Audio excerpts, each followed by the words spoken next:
As you know, we look at a post-Brexit UK, 75% of young people voting to remain. We thought it would be important for young people under the age of 30 to have a voice and opinion about the things that matter to them.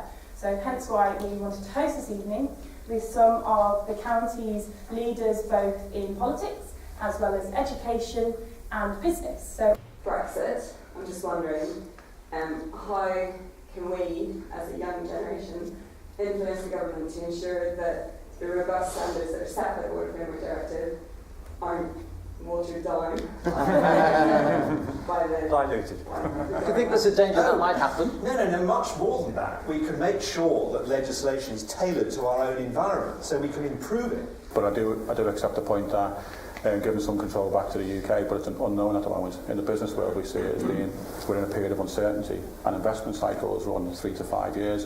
If we take 3-5 years to work out what's going on, will we lose those investment cycles and will that damage jobs in 10 years' time? Do you see environmental benefits to Brexit?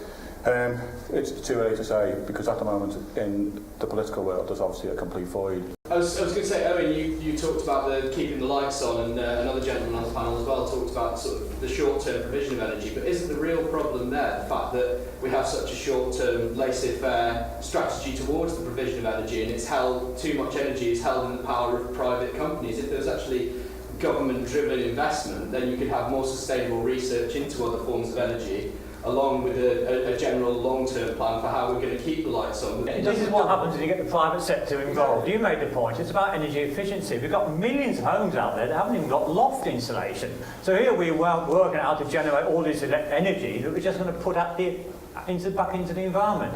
We should by now have had zero carbon houses. That was the policy. This Conservative government have rescinded that. If that happened, then every new home would be zero carbon and have solar panels. They pulled that back. Doesn't Duncan have a point? The government has been dragging its feet on this, not just yours, but previous governments for a long time.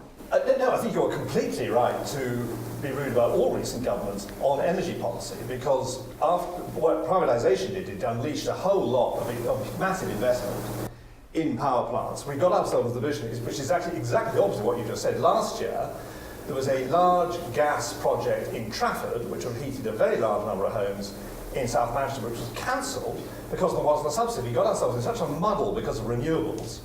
This huge investment in renewables which don't work, such as wind. I mean, 0.7% of the energy on the coldest day of the year shows the stuff doesn't work. And it's very expensive, and it's a way of transferring money from my poorest constituents, who pay a lot in their electricity bills, to my richest ones, who are the wealthy landowners, put these things up with a subsidy. Theresa May has announced that the UK will ratify the Paris Climate Change Agreement by the end of the year. She's also said that she wants to see more power back in the hands of local communities. So is the government's decision to allow fracking in Lancashire to go ahead hypocritical, given that it will see fossil fuels being exploited directly against the wishes of local communities and the local council? Owen, where do you stand on fracking? As an interim, as you move to renewables that work, I am very keen on gas. And what's going to happen, I did a speech on this 2 years ago, we're going to end up having a panic, and there will be a dash for gas, because we're closing down coal power stations, we're winding down our nuclear, and something's got to keep the lights on. On the coldest day of the year, wind, for instance, provided 0.7% of energy. So I'm very, very strongly against subsidised old technologies like wind, which peaked in the late Middle Ages, which do terrible environmental damage and don't work. I'm very pro all sorts of exciting new renewables, which need investment and time, and shale buys us time. Okay, so Ms. Watson, I just wanted to ask you about immigration. So in one of your speeches during the conference, you said that the most angry people you met at DEFRA by far were the fruit and veg growers who were deprived of seasonal workers because of Theresa May's sort of repeal of the seasonal agricultural workers scheme when she was Home Secretary. So I just want to know what sort of immigration system did you want now? Because I think a majority of those voting for Brexit had immigration at their core, but that sort of suggested that you would like a bit of immigration for these seasonal workers that you say are skilled work that we can't do.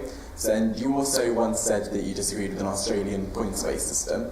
So I'm just interested to hear how you would like it now. That's directly to you, Bern. Yeah, sure. Well, we published a paper, there's a group of us, Ian Duncan Smith, John Weber, Peter Lilly, ex-cabinet ministers, on Friday, and I it was under the CSJ and Legatum, and I think it's on my website, we'll go and look at it. And Ian Douglas-Smith did the paper on immigration, which I'm very happy with, which is to go to a work permit system. So you're absolutely right. I said at the conference that the most angry were these the fruit growers in Essex, Hereford and Kent. Because there was this scheme, 21,250 Romanians and Bulgarians were allowed in before they became full members, where they went to proper accommodation, proper catering, proper medical facilities, and it's very skilled work, this. It's really difficult, and we could not get, or they couldn't get, the growers couldn't get the locals to do it.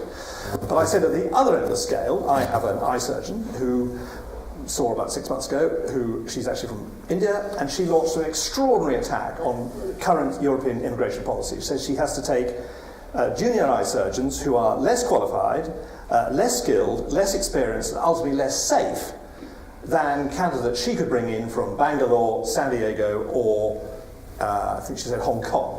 So right across the patch, whatever it is, whether it's fruit picking or incredibly skilled eye surgeons, we need a flow of people.